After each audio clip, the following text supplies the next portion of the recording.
Hi, everyone. Welcome to the Valley Vox Theatre. We're a free film variety show that's on Zoom twice a month. We have unique guests and live Q&A, so pop in one day. I'm your usher, Kathleen, and you may remember me from such chat room campaigns as #NuToTomcats. I was thrilled when Benji asked me to class up this marathon by introducing this little-known Paul Rudd film. In this kill-a-thon block, we're getting nostalgic and very weird. From 1995, it's Halloween 6, The Curse of Mike Myers.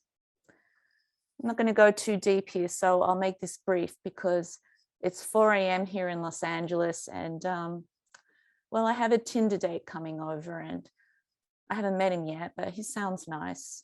So don't judge. Let's move on. I'll set this up. So firstly, Halloween 5 bombed. And this incarnation is the first time the Halloween franchise had a big budget treatment. It's also the closure of the Thorn trilogy within the series. Danielle Harris is missing from this film, so the character of Jamie Floyd will be played by J.C. Brandy, but not for long. So Jamie Lloyd gives birth inside a druid witchy cult that's run by a man in black, the same man in black that kidnapped her 6 years earlier.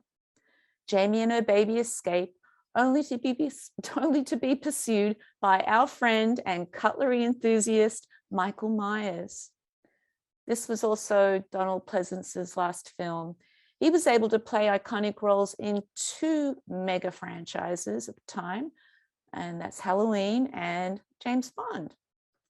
So Dr. Loomis is in Haddonfield.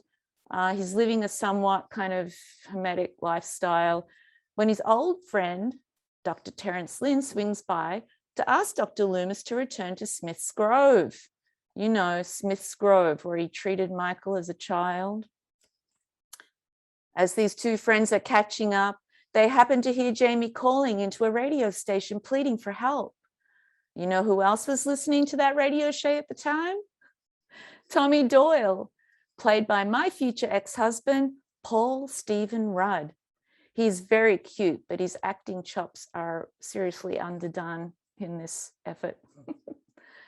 Tommy was once babysat by Laurie Strode back in the 70s, and he becomes obsessed with wanting to understand Michael's origin story. But wait, there's more. There's a new family living at the Strode house now, and the dad is a dick. This family is in fact related to the original Strode family, and they have spawn also. So dope.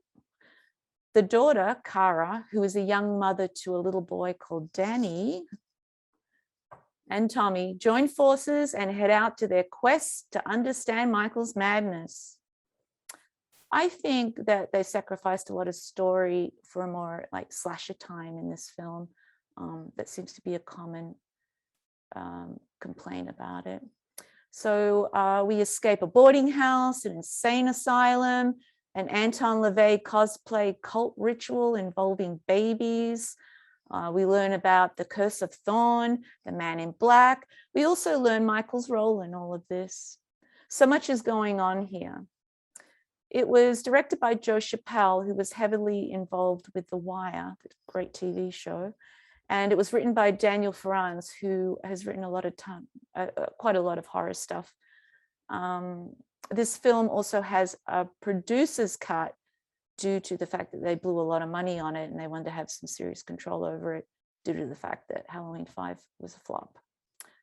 I'd like to talk about Halloween's impact.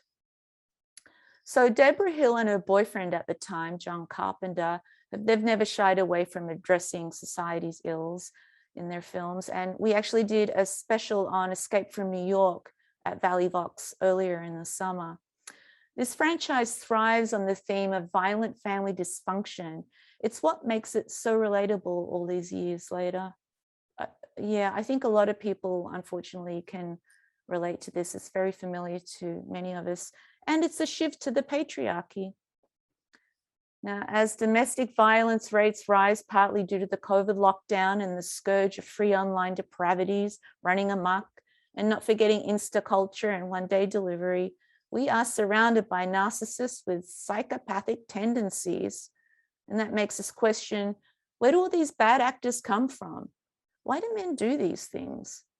I escaped a man with a knife once as a teenager. It was really scary. I enjoy scary movies, but slasher films are tough for me. They're tough for a lot of people. I was a 16-year-old babysitter when I saw Halloween, and don't even get me started on those Freddy Krueger movies.